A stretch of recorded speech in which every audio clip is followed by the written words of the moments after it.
Buenos días. Vamos a continuar esta mañana en la primera de Tesalonicenses. Y esta mañana comenzamos con el capítulo 1. Y aunque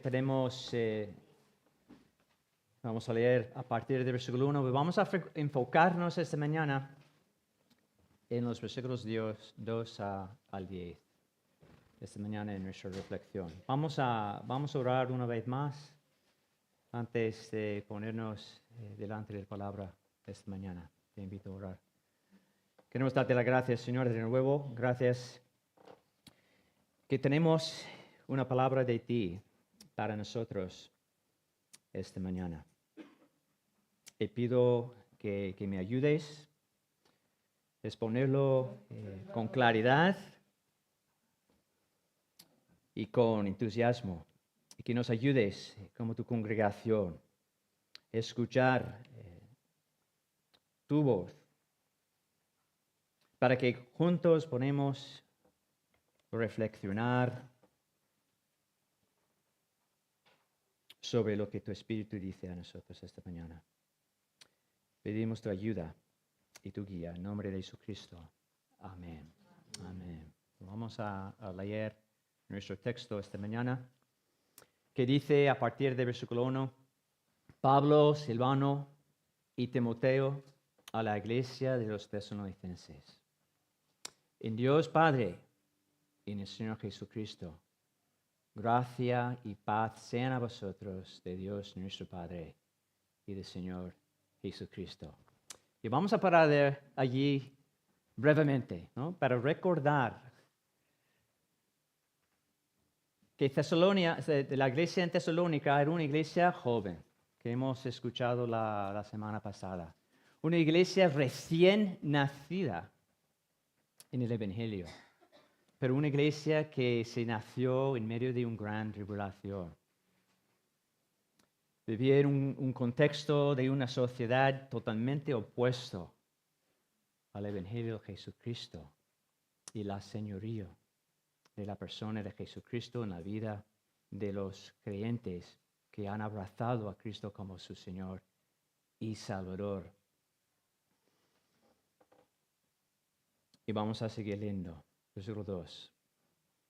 Entonces Pablo dice a esta iglesia: damos siempre gracias a Dios por todos vosotros, haciendo memoria de vosotros en nuestras oraciones, acordándoos acordándonos sin cesar delante del Dios y Padre nuestro de la obra de vuestra fe, del trabajo de vuestro amor y de vuestra constancia en la esperanza en nuestro Señor Jesucristo.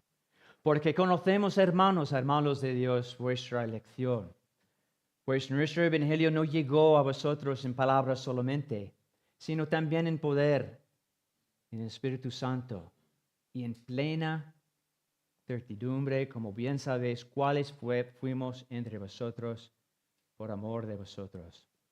Y vosotros vinisteis a ser imitadores de nosotros y del Señor, recibiendo la palabra en medio de gran tribulación, con gozo del Espíritu Santo, de tal manera que habéis sido ejemplo a todos los de Macedonia, de Acaya, que han creído.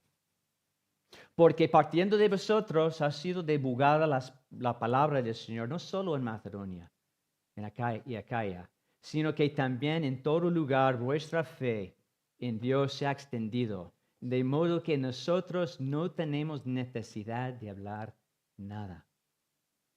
Porque ellos mismos cuentan de nosotros la manera en que nos recibisteis y cómo os convertisteis de los ídolos a Dios para servir al Dios vivo y verdadero, y esperar de los cielos a su Hijo, al cual resucitó de los muertos, a Jesús, quien nos libre de la ira venidera. Y sabemos también de lo que hemos escuchado la semana pasada, era por la providencia de Dios, ¿no?, que Pablo llegó a Tesalónica. para predicar un evangelio. Y las vidas de los tesalonicenses estaban marcados por la idolatría y la oscuridad moral. Pero cuando Pablo predicó el evangelio en Tesalónica, algo extraordinario sucedió, ¿verdad? Recibieron el evangelio no como palabras humanas, sino como el poder de Dios.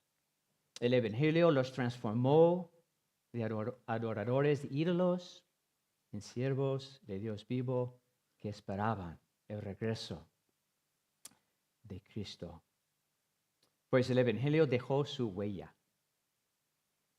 El Espíritu de Dios, por medio del evangelio, dejó su huella en la iglesia de los tesalonicenses. Tenía un profundo impacto transformador, visible y duradero, tal como lo describe el apóstol Pablo en el texto que acabamos de leer en capítulo 1. Y vamos a fijarnos por un momento breve en el versículo 10, ¿vale? Para comenzar y luego vamos a volvernos al principio. Pero en este versículo 10 vemos ese evangelio que los transformó a los tesalonicenses. Dice que Jesús, al cual Dios resucitó de los muertos, regresará. Cristo que murió cargado voluntariamente con nuestros pecados en la cruz, resucitó por nuestra justificación, y regresará y nos librará de la condenación divina. Y este evangelio, este mensaje poderoso, transformó esta congregación en Tesalónica. Y hermanos, vemos en este texto que el problema fundamental que el evangelio soluciona en nuestras vidas es la esclavitud a la idolatría. Vemos por ejemplo, en versículo 9, que debería haber leído el versículo 9 a la luz del versículo 10, cuando dice: y como os convertisteis de los ídolos a Dios para servir a Dios vivo y verdadero, esperar de los cielos a su Hijo, al cual resucitó de los muertos, a Jesús, quien nos libra de la ira venidera. El problema fundamental que el evangelio solucionó en nuestras vidas es la esclavitud a la idolatría y falta de vivir con un propósito vital. Thomas Watson, un erudito de siglos pasados, dijo lo siguiente: Dios no nos ha prometido un viaje fácil, pero sí un puerto seguro. La promesa de su regreso es como el combustible de la nueva vida que Dios ha creado en nosotros por la fe. Y la pregunta que tenemos que preguntar al acercarnos ahora a ese texto es que hay la huella del evangelio en nuestras vidas. En medio de lo que enfrentamos cada día. Pues el propósito principal de nuestro texto esta mañana es brindar aliento y consuelo en las realidades que produce el evangelio en nuestra vida. Tal estímulo es importante cuando vivimos nuestra fe en nuestro Señor Jesucristo en el mundo caído y torcido, ¿verdad? El mundo en que vivimos no es como fue en el principio. Es necesario que recordemos que no somos como fuimos, pero no somos como seremos, ¿verdad? Y es entre esas dos realidades en las que enfrentemos presión mientras vivimos nuestra fe en espera, ¿no?, del regreso de Cristo. Enfrentamos la presión de conformarnos muchas veces, ¿no?, en nuestros trabajos, ¿no?, o en el instituto donde estamos estudiando, o en la universidad, incluso en nuestras familias. A veces enfrentamos presión de conformarnos. Así que como un reloj necesita ser recalibrado de vez en cuando para mantener la hora exacta, también necesitamos que el Evangelio nos reoriente para mantener una perspectiva bíblica de quién somos en Cristo y para qué propósito fuimos salvados. Hermanos, el texto delante de nosotros esta mañana enseña que el Evangelio no solo nos salva, sino también nos transforma para servir a Dios y esperar a su Hijo. Y vamos a ver en ese texto solamente dos bloques, ¿no? En los versículos 2 y 5 vamos a ver la evidencia de nuestra transformación, ¿no? Y la pregunta es que ¿vemos evidencias de nuestra transformación? ¿Vemos la huella del Evangelio en nuestro día a día? Y los versículos 6 a 10 vamos a ver el propósito de nuestra transformación. Ahora bien, vamos a mirarlo con lupa aquí en nuestro texto. Cuando hablamos de la transformación, hablamos de un poder activo que capacita al creyente para vivir para Dios mientras espera el regreso de Cristo. Así que no es solo una mejora de comportamiento, sino un cambio que ocurre en nuestro corazón. Otra pregunta antes de mirar este texto es: ¿cómo podemos estar seguros de que hemos sido transformados por el Evangelio? Pues vamos a ver la evidencia de una transformación que ocurre cuando abrazamos el Evangelio de Jesucristo. Otra vez, versículo 2, a partir del versículo 2 a 5. Damos siempre, dice Pablo, damos siempre gracias a Dios por todos vosotros, haciendo memoria de vosotros en nuestras oraciones. Pablo está haciendo una memoria, acordándonos sin cesar delante de Dios y Padre nuestro de la obra de vuestra fe, del trabajo de vuestro amor y de vuestra constancia en la esperanza en nuestro Señor Jesucristo. Y ahora a partir del versículo 4 y 5 vamos a ver el motivo de la gracia de Pablo, la gratitud de Pablo. ¿Por qué? Porque conocemos, hermanos amados de Dios, vuestra elección. Pues nuestro Evangelio no llegó a vosotros en palabras solamente, sino también en poder, en Espíritu Santo y en plena certidumbre, como bien sabéis cuáles fuimos entre vosotros por amor a Cristo. Pues después de que Pablo saliera de Tesalónica, se preocupó por los hermanos allí, pues sabía que estaban enfrentando presión y persecución por haber abrazado el Evangelio. Entonces podemos ver en capítulo 3 que leemos que Pablo envió a Timoteo para asegurarse de que su trabajo entre ellos no resultara en vano. Entonces envió Timoteo a Tesalónica. Y la pregunta era cómo puede la presión social influir a nuestra fe.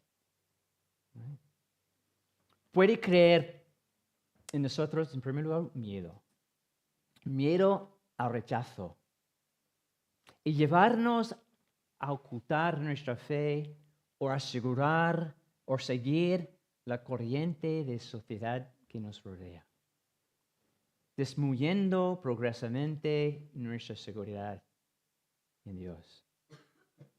Puede generar un conflicto interno cuando la conducta pública entra en contradicción con el Evangelio que hemos abrazado, lo que desgasta la confianza y puede provocar ansiedad y tensión emocional. Pero Timoteo volvió a Pablo con un informe extraordinario de cómo seguían esta iglesia, firmes en la fe y el amor en medio de gran oposición, mientras esperaban el regreso de Cristo. Y tal informe dio la evidencia de que eran amados de Dios y elegidos por la salvación. Entonces Pablo da gracias siempre, ¿no?, por esas evidencias. ¿Por qué? Dice el versículo 4. Porque conocemos, hermanos amados de Dios, vuestra elección. Pues nuestro evangelio no llegó a vosotros en palabras solamente, sino también en poder, en Espíritu Santo, en plena certidumbre. El evangelio dejó su huella en la vida de los tesalonicenses. El evangelio no llegó como teoría, sino en poder en el Espíritu Santo. El Espíritu Santo produjo plena certeza que se manifestó en su obra de fe, su trabajo de amor y su constancia en su esperanza en Jesucristo. Y la manera que Pablo expresa esta evidencia es importante, ¿no? Porque son palabras que nos da a pensar en una que la fe es progresiva, ¿no? El crecimiento, la transformación es progresiva, ¿no? No la fe, pero la transformación es progresiva. Y a menudo escuchamos el Evangelio, pero ¿cuándo fue la última vez que dudaste tu elección? ¿Alguna vez has sentido que no crees lo suficiente? ¿O que no amas lo suficiente? ¿O no espera lo suficiente en el regreso de Cristo? ¿Cómo sé que he sido elegido? ¿Cómo sé si el Evangelio me ha transformado? ¿Puede creerse el Evangelio solamente de palabras, sin que se dé evidencia de una transformación real?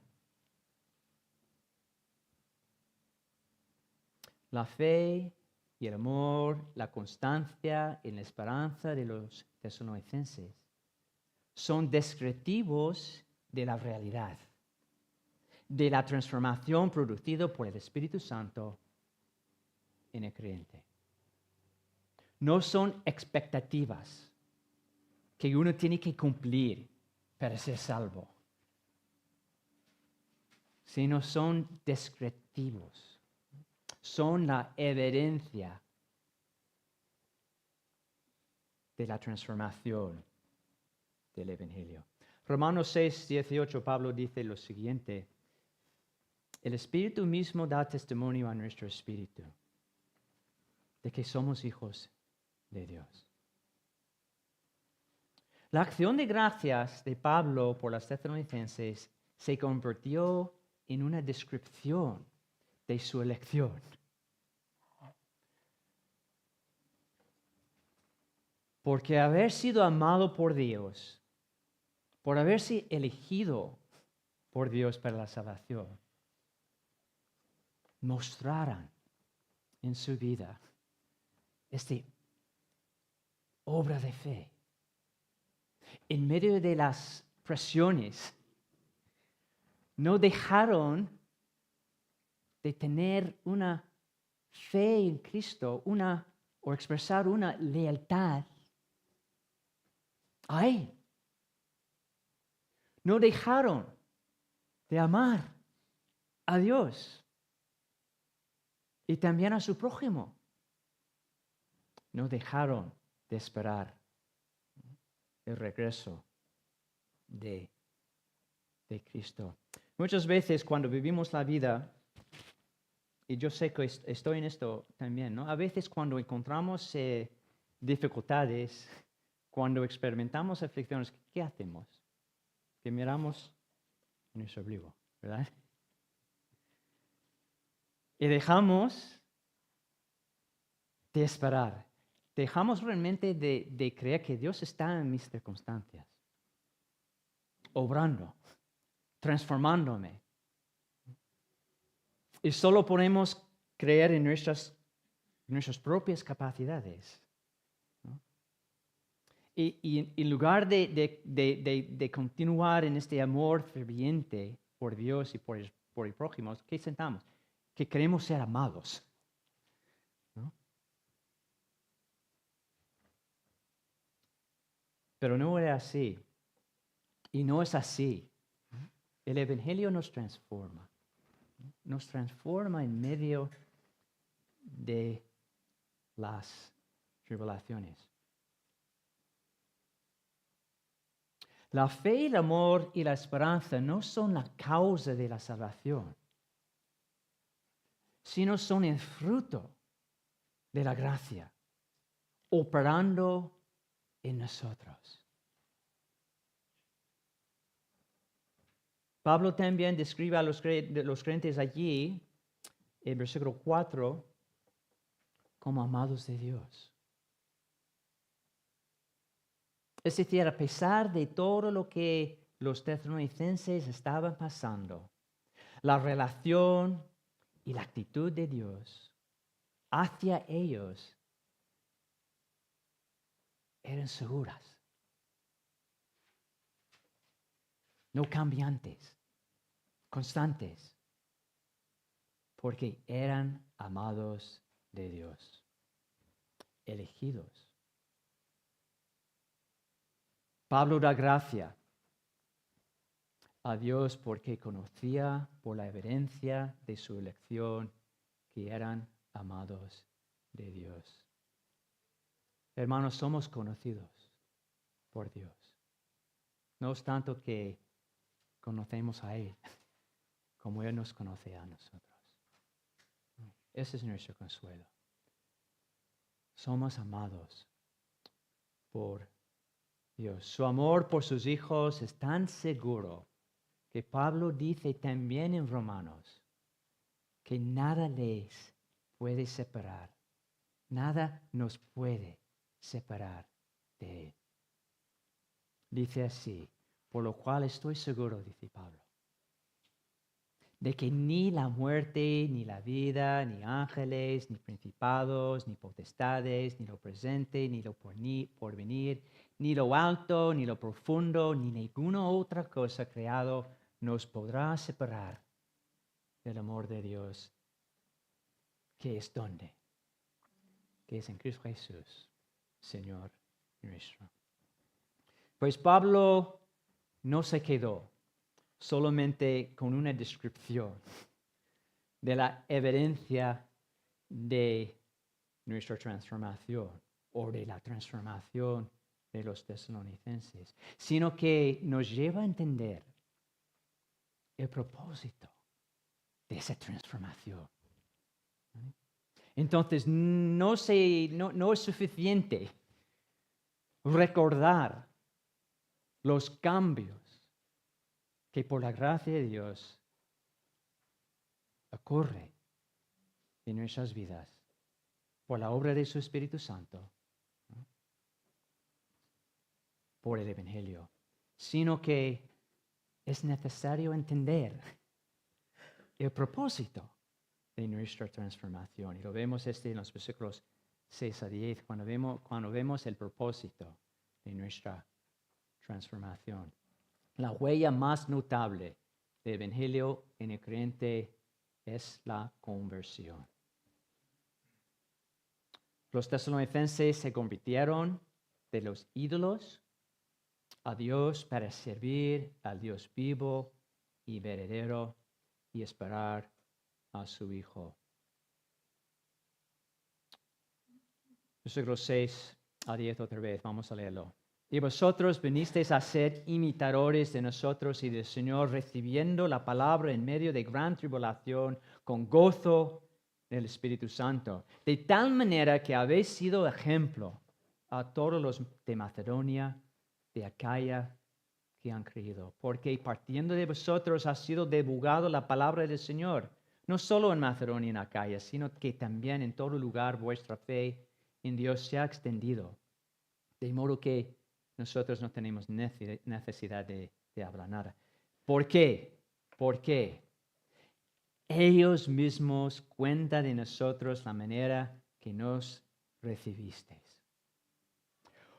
Y cómo os convertisteis de los ídolos a Dios. ¿Para qué? Para servir al Dios vivo y esperar de los cielos su Hijo.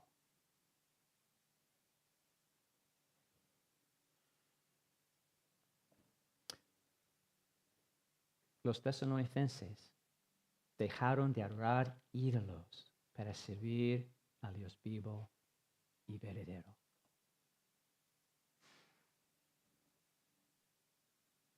Hermanos, ese es el propósito de nuestra elección. Tenemos que preguntarnos, si has sido salvo por la gracia de Dios, he andado quizá 1 año, 2 años, años con el Señor. Pero en todo este tiempo, ¿conocía el propósito por qué Dios me salvó?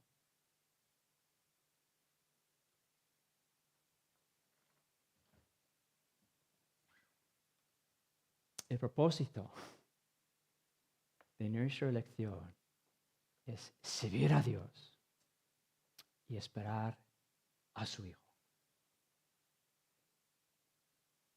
Es el combustible de nuestra fe.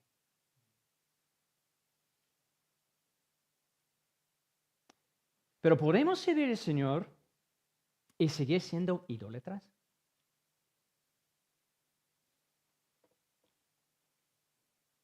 ¿Hay algún concepto, hábito o deseo que ocupa el lugar central en nuestro corazón donde debe ocupar solo a Cristo?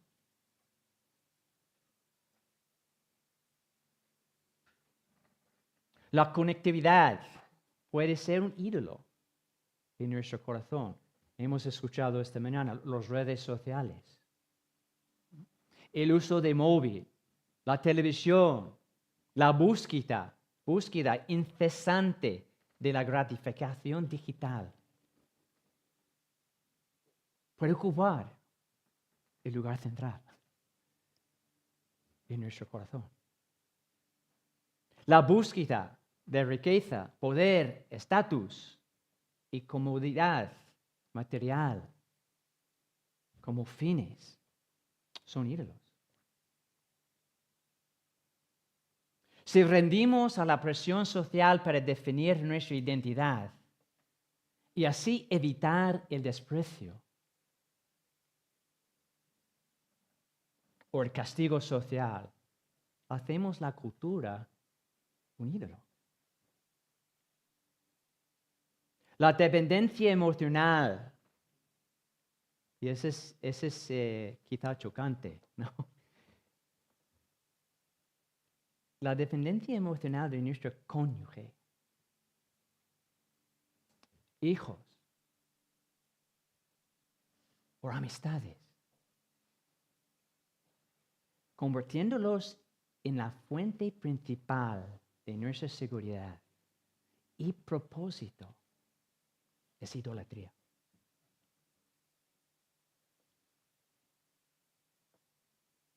Hermanos, cualquier cosa que absorba la atención, el corazón, nuestra imaginación, más que Dios, se considera un ídolo moderno.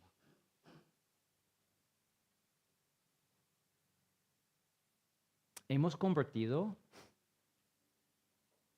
de los ídolos a servir al Dios vivo y verdadero. ¿Merece la pena y esperar a su Hijo?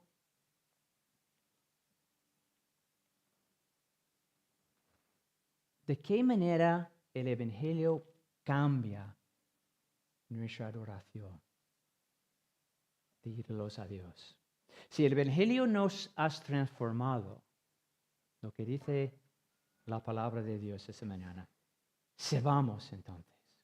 Si el Evangelio nos ha transformado, sirvamos a Dios. Y esperemos a su Hijo con un corazón no dividido. Lucas 16:13 dice lo siguiente. Jesús a sus discípulos: ningún siervo puede servir a dos señores, porque obedecerá el uno y amará al otro, o estimará al uno o menospreciará al otro. No podéis servir a Dios y las riquezas.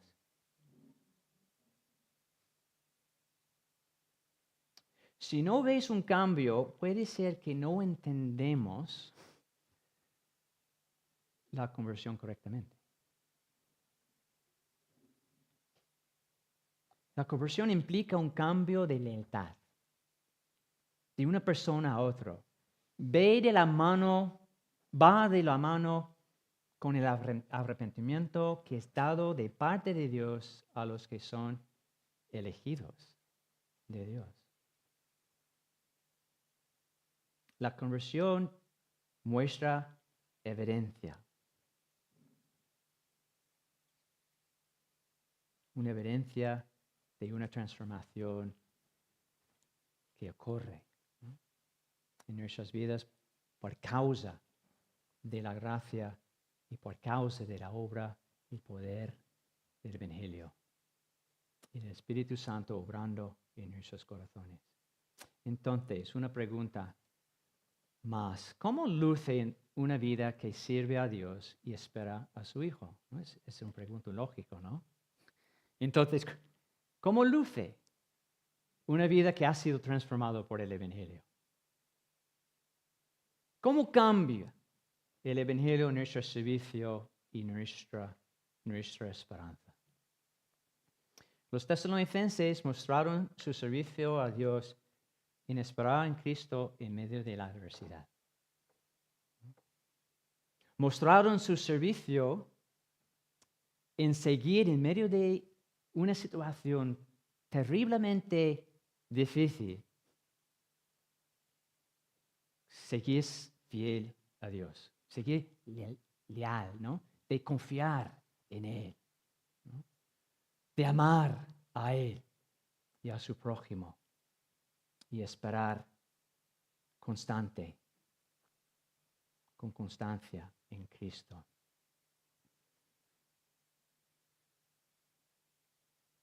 En el versículo 6 dice: a pesar de una fuerte persecución, recibieron la palabra con gozo del Espíritu Santo. Se convirtieron en ejemplos para otros creyentes en Macedonia y Acaya. Vemos aquí su servicio transformado. Sirvieron a Dios en su testimonio mientras esperaban el regreso de Cristo.